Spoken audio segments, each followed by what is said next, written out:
Today, the darkness reaches out to us from the past. It brings with it a wireless message by Ambrose Bierce.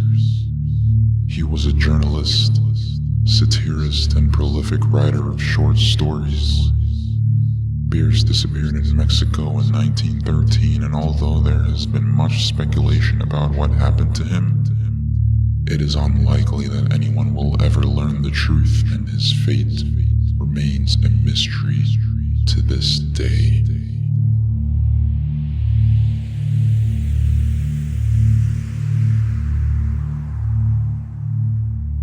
In the summer of 1896, Mr. William Holt, a wealthy manufacturer of Chicago, was living temporarily in a little town of central New York, the name of which the writer's memory has not retained. Mr. Holt had had trouble with his wife, from whom he had parted a year before. Whether the trouble was anything more serious than incompatibility of temper, he is probably the only living person that knows. He is not addicted to the vice of confidences. Yet he has related the incident herein set down to at least one person without exacting a pledge of secrecy. He is now living someplace far away in Europe. One evening he had left the house of a brother whom he was visiting for a stroll in the countryside.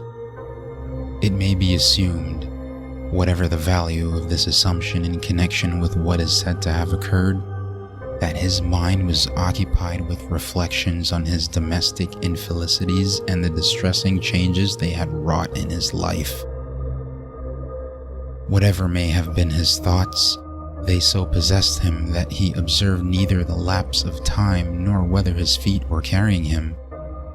He knew only that he had passed far beyond the town limits and was traversing a lonely region by a road that bore no resemblance to the one by which he had left the village. In brief, he was lost. Realizing his mischance, he smiled. Central New York is not a region of perils, nor does one long remain lost in it. He turned about and went back the way that he had come. But before he had gone far, he observed that the landscape was growing more distinct, was brightening. Everything was suffused with a soft red glow in which he saw his shadow projected in the road before him. "The moon is rising," he said to himself.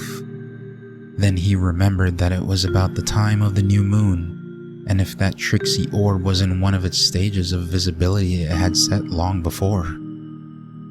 He stopped and faced about, seeking the source of the rapidly broadening light. As he did so, his shadow turned and lay along the road in front of him as before. The light still came from behind him. That was surprising. He could not understand. Again he turned, and again, facing successively to every point of the horizon.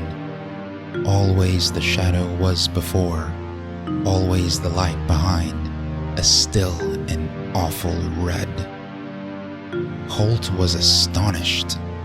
Dumbfounded is the word that he used in telling it, yet seems to have retained a certain intelligent curiosity.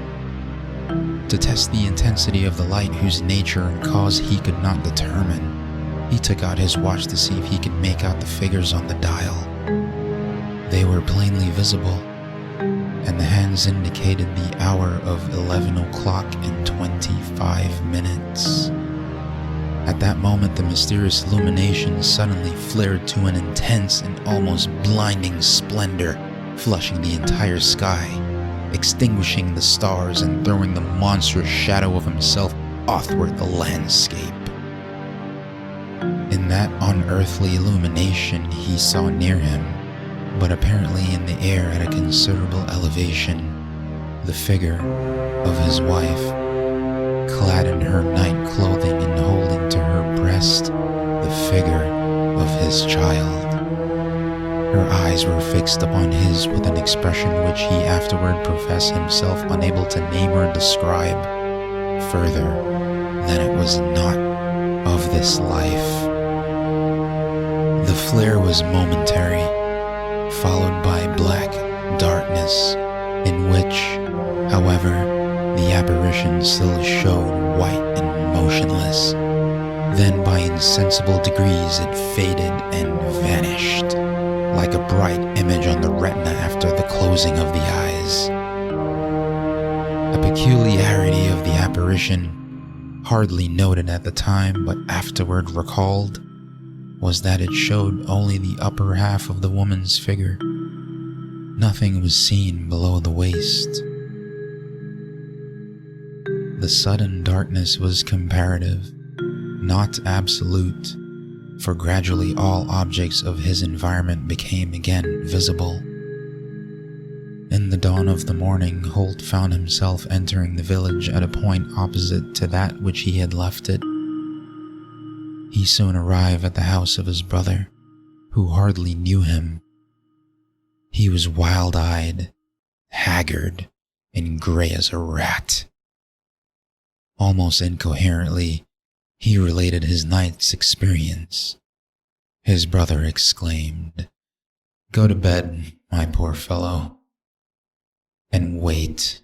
We shall hear more of this in the morning." An hour later came the predestined telegram. Holtz's dwelling in one of the suburbs of Chicago had been destroyed by fire. Her escape cut off by the flames. His wife had appeared at an upper window, her child in her arms. There she had stood, motionless, apparently dazed. Just as the firemen had arrived with the ladder, the floor had given way, and she was seen no more. The moment of this culminating horror was exactly 11 o'clock and 25 minutes. Another failed attempt by the darkness. If you are still with me, we've survived. Again and again, we will continue to survive this nightmare together.